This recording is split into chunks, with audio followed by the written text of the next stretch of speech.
Ladies and gentlemen, welcome to the Tradesman Experience. This is the podcast where by tradesmen for tradesmen. My name is Josh, and thank you for the incredible feedback from last week's podcast where it was titled The Employees Won't Like This One. And I got so much feedback, I realized I should probably talk about that perspective a little bit more often, because I know that everything I talk about is through the lens of leadership and through the operational lens of leadership. And I know I put a lot on you guys as leaders to perform. And sometimes at the end of the day, we just have a hard time getting the right people. So tons and tons and tons of feedback on that episode. So I just wanted to say thanks to everybody for sharing that and letting me know your thoughts. It was all positive. It was great. Today, I want to talk about two different pieces. One is the fact that owner is not a role in the company. I know you've heard me say that before. And the second is something you've probably not actually heard me say before. And that is that leadership is not a job. Leadership is not a job. But with the owner is not a role. Let's start there. And the reason I wanted to do this is I just thought it was a good follow-up to last week's podcast. But when you understand that owner is not a role, by the way, it takes a lot of maturity and it takes ego discipline to understand that owner is not a role, because the ego of ownership will justify a lot of poor decisions. The ego of ownership is that narrative that I deserve this, I've worked this, well, I got close enough to my goal, so I should go ahead and take that money. The ego of the owner is toxic. It's negative often, and it can be impactful. So this takes a lot of maturity, a lot of emotional discipline, a lot of ego discipline to understand how to mature this. But let's talk about why I say that. There is a responsibility to being an owner. And when you look at your business, it is a living, breathing entity. It has an EIN number. It requires money. It requires attention. It requires people. So this thing is alive. And that entity requires someone to own it, and not own it in a sense of just ownership, but owning it in a sense of responsibility. If you're a dog lover like I am, and you have a pet, you own that pet. That doesn't mean that that pet is your slave. That doesn't mean that you control that dog. It means that that dog you're responsible for them. And it's probably a poor analogy, but bear with me here. But the business is the same way. The business requires someone to be responsible for it. And that is the role of the owner. That is the job of the owner. That is the responsibility of the owner. You have to make decisions as an owner regarding financials, regarding employment, regarding what the company is going to be known for, branding, marketing, the type of work. You're responsible for that. You're responsible as an owner for paying taxes. You're responsible as an owner for having insurance. You're responsible as an owner for these things that allow this entity to be alive and survive. But the owner is not part of the daily operations. And this is why I wanted to dive into this, because I feel that some of you don't understand this separation. You don't understand the division necessary to make this work in your favor. An owner, if you are an owner in a company and you are doing estimating, the role is not owner. The role is estimator or project manager, because you are an employee of that company. So yes, you're going to sit in multiple seats on this bus, as most of us do, but the owner is not a role. So whatever position or positions or jobs that you're performing within the company, that is your role. And don't say, well, I'm the owner, so I have to do all of this stuff. It's your responsibility to make sure that those things get done, but who serves in that role is also up to you. You don't serve in those roles because you're the owner. Okay. You serve those roles because it has to get done. And as an owner, you're responsible for making sure that gets done. It's just you're the employee doing it. And as you grow and understand how to properly delegate and understand how to build infrastructure and operating systems within your company, the moment that you hire someone and they're doing this, that's no longer your role, it's their role. That's why owner is not a role in the company. And that's why pulling the owner card doesn't work and nobody cares.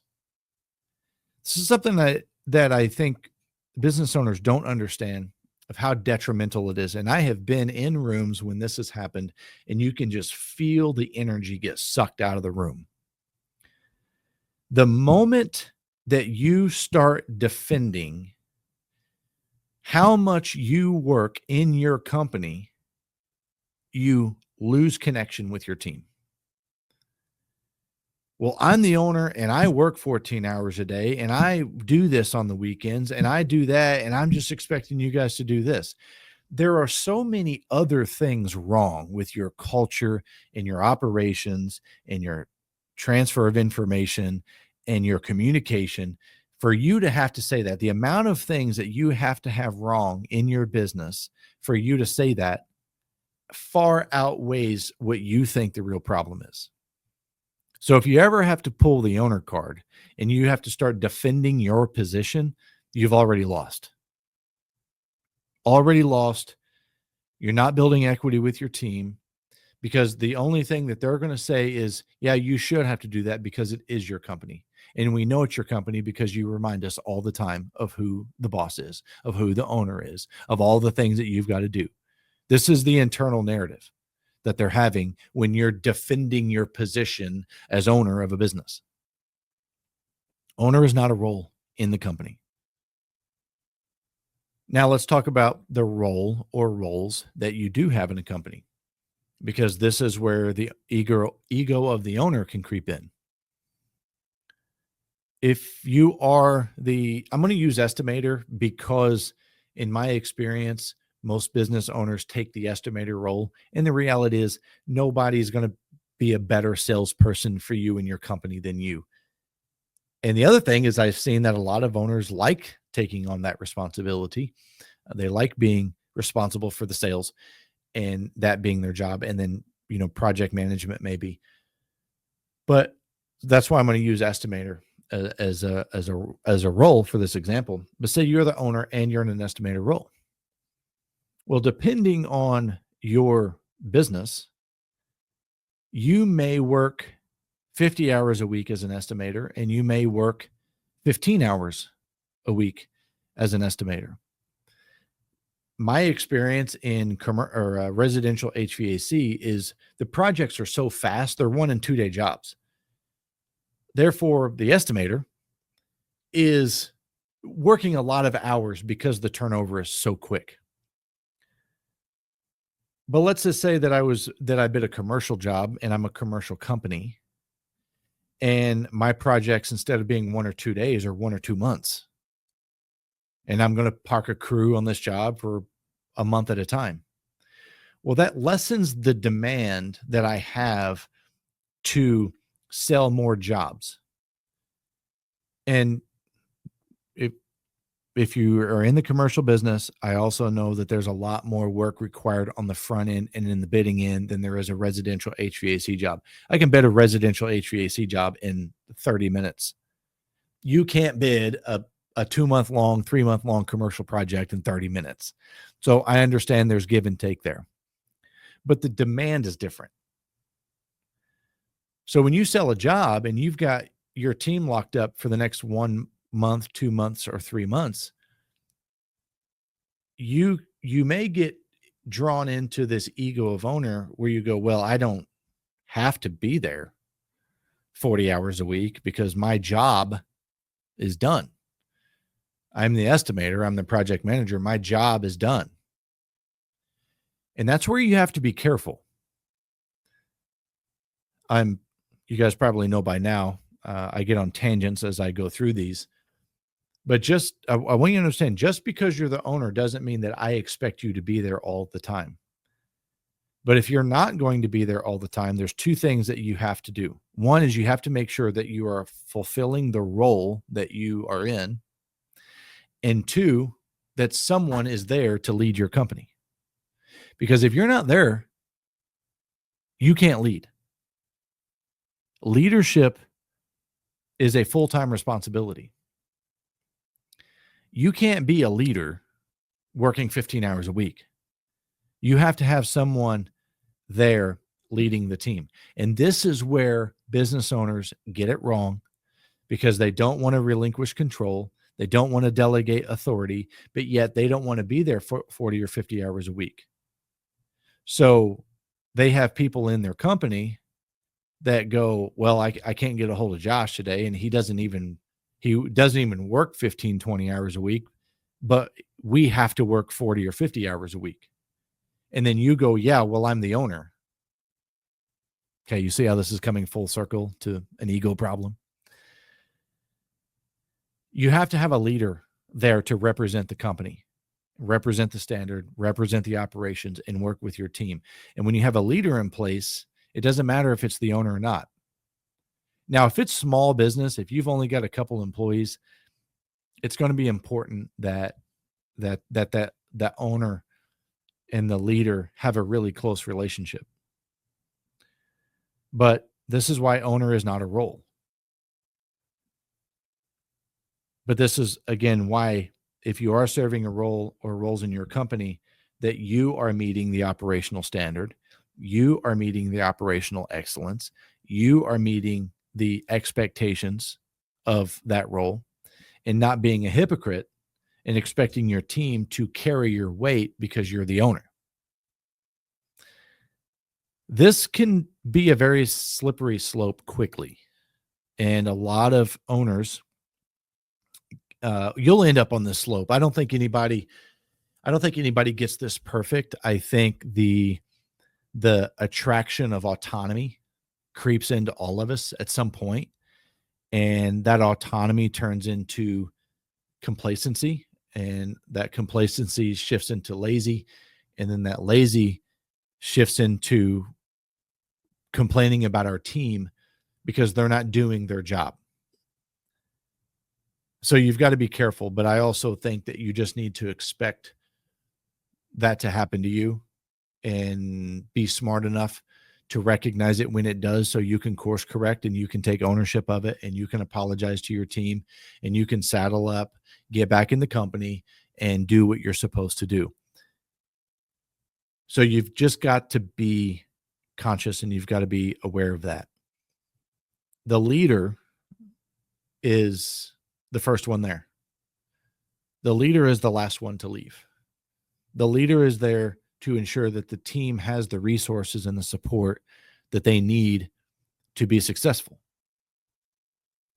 If you're talking about the leader, the top leader, the tip of the spear of the company, that is a behavior. And I define leadership as this: influence through proven behavior. Influence through proven behavior. That's leadership. It has nothing to do with you owning the business. Now, a lot of you are owner operators and it has something to do with you, but just because you're the owner doesn't mean that you have to be the leader. You just have to have a leader there. Some people are not meant to be top level leaders. Some people are not meant to be number one. Some people are better off as a number two or number three. And I will tell you, if you recognize that, that is a superpower. If you can look at your strengths and understand that you are better served as a number 3 in a company, and you know that, that is a superpower. You will be a phenomenal entrepreneur in that company because you're going to take complete ownership of your role.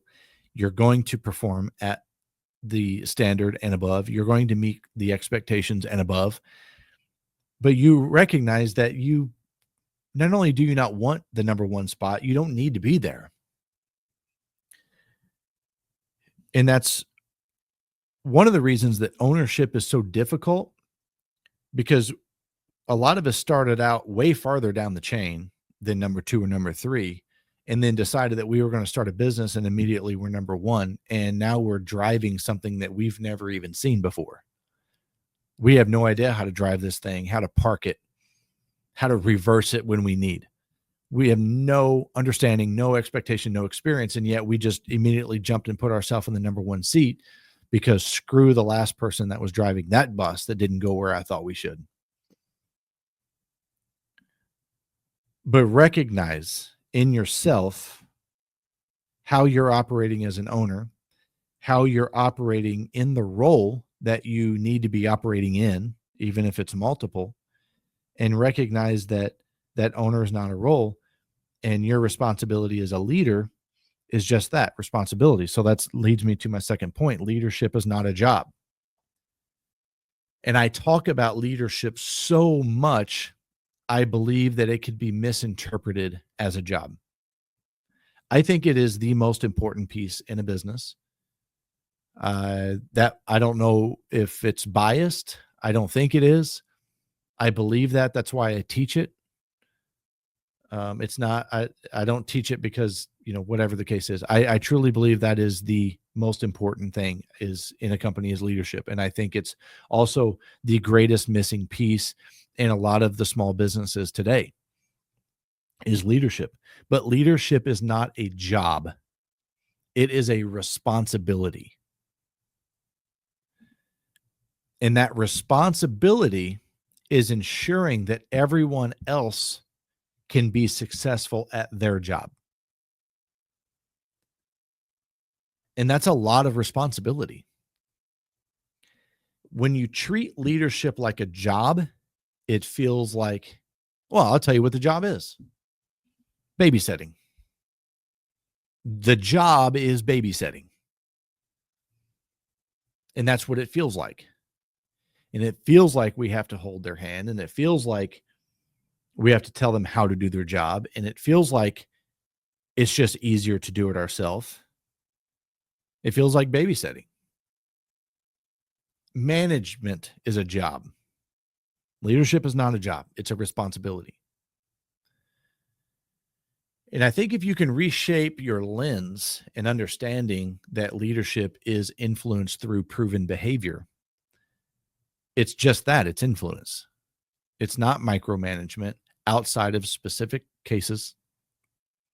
You probably know that there is a time that people need to be micromanaged. It's either in the onboarding process or the course correction process. But that's not the job that we want as a leader. Leadership is overseeing operations as well. An operations manager is something that we are creating for our companies. And yes, they will have the responsibility of leadership, but they also have the role of operations manager. So the operations management side is the job. The leadership side is the responsibility. And this is tough to understand. I just got to be honest. This is tough to understand. It's even tough for me to explain it. And I honestly don't know how well I'm doing.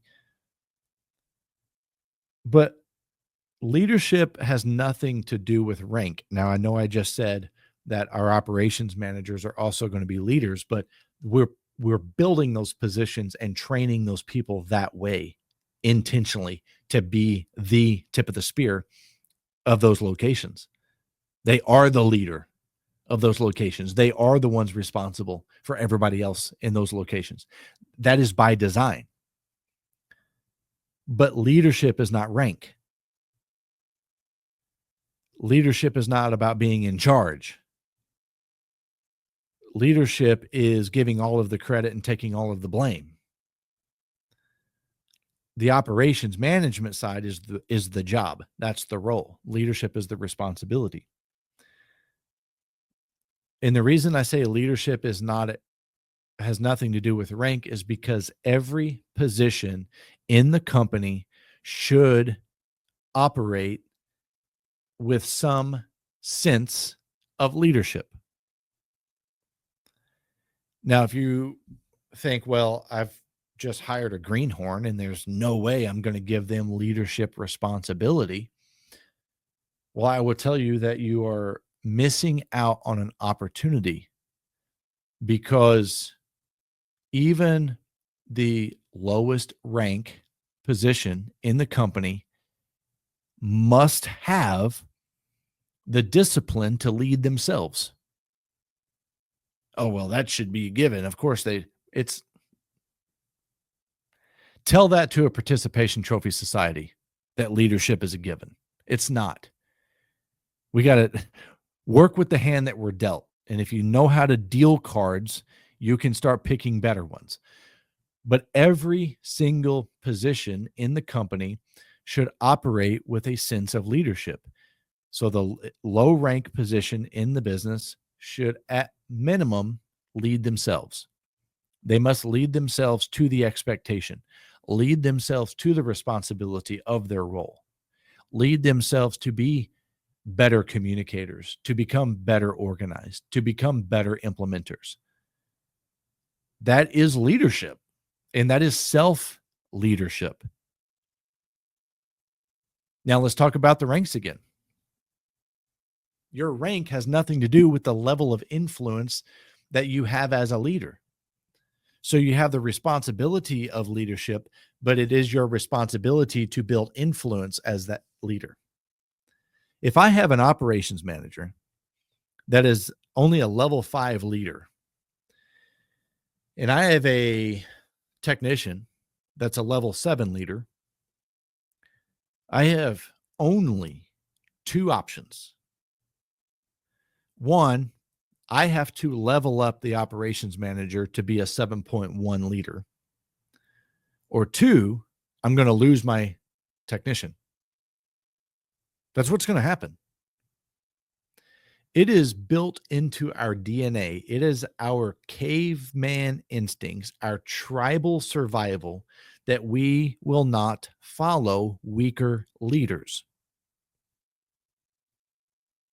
We will not do it. Our DNA says that our survival is at risk when we follow weaker leaders. Plain and simple. And you're not going to rewire that. Some of you try. You try to rewire that in people by manipulation and fear and heavy consequences and treating them like mushrooms, keeping them in the dark, feeding them shit and hope they grow. But they will not follow a weaker leader. And the minute that you can prove that wrong, please call me.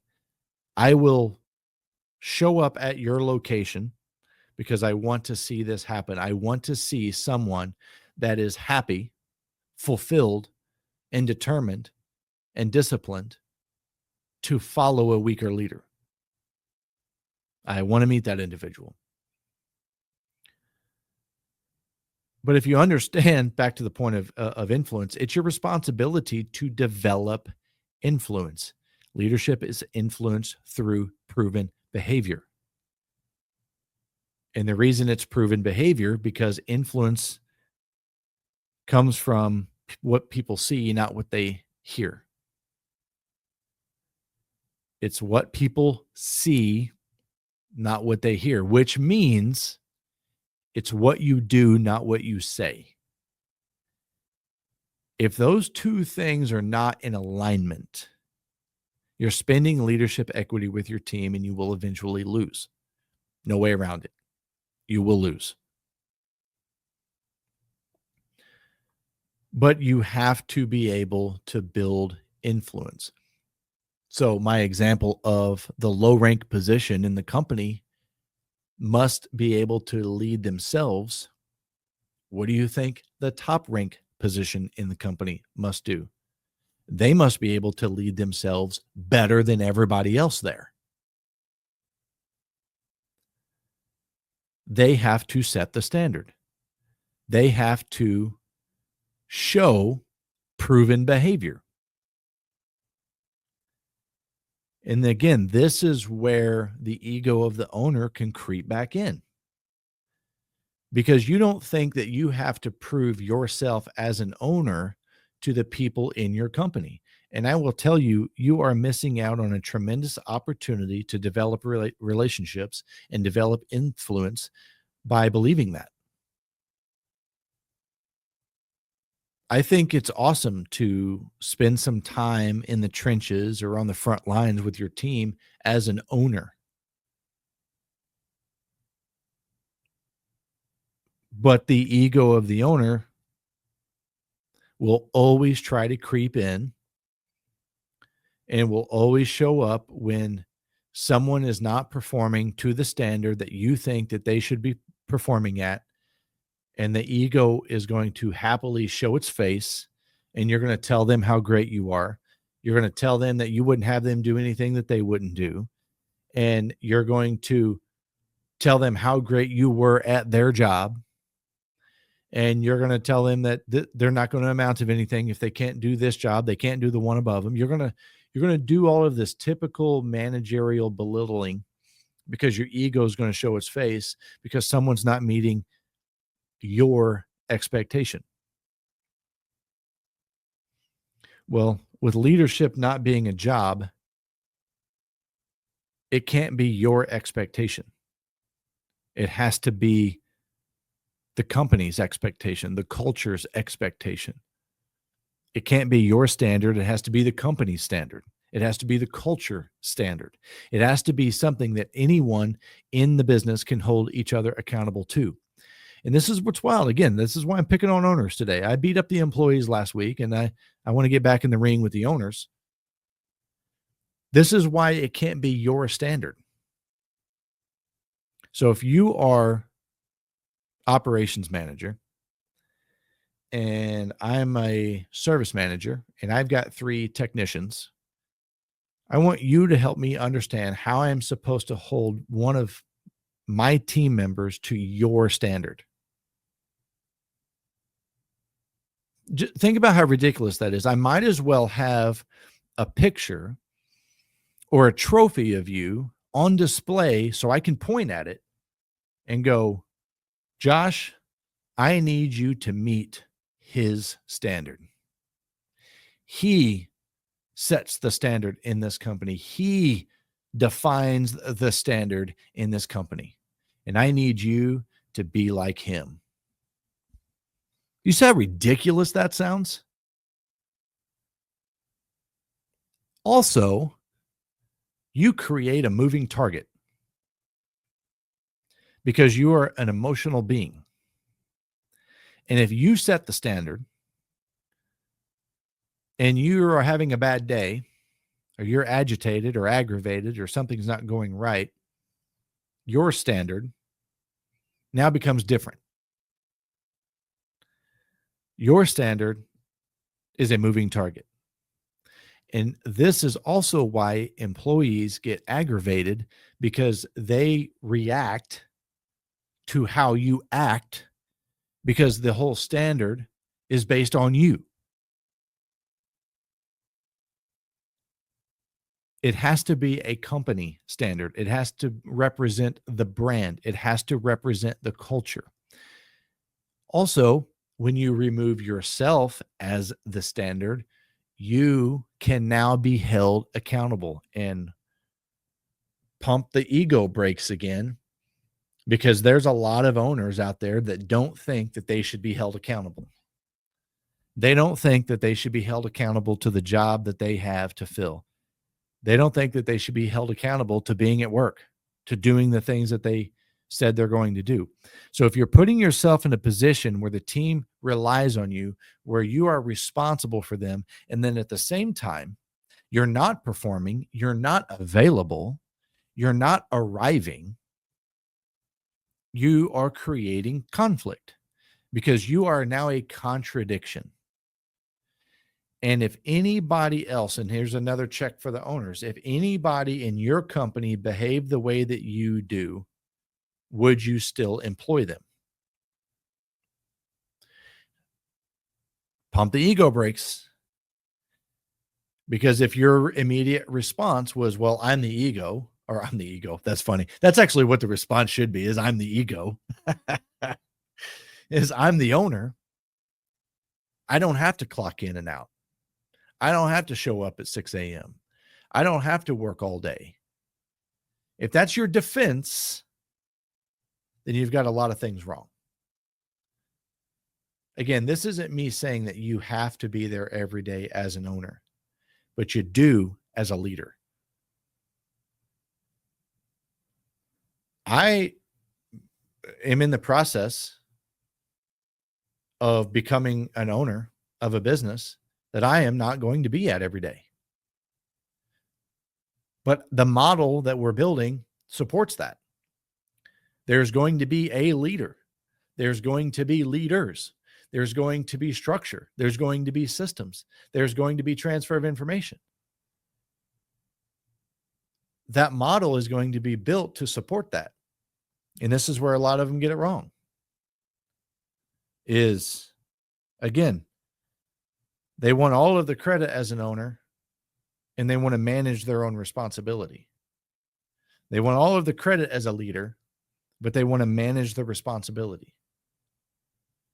That's not how this works. You can't have your cake and eat it too. You can't be a part-time leader. And those of you that own businesses know that you can't be a part-time owner. It just doesn't work.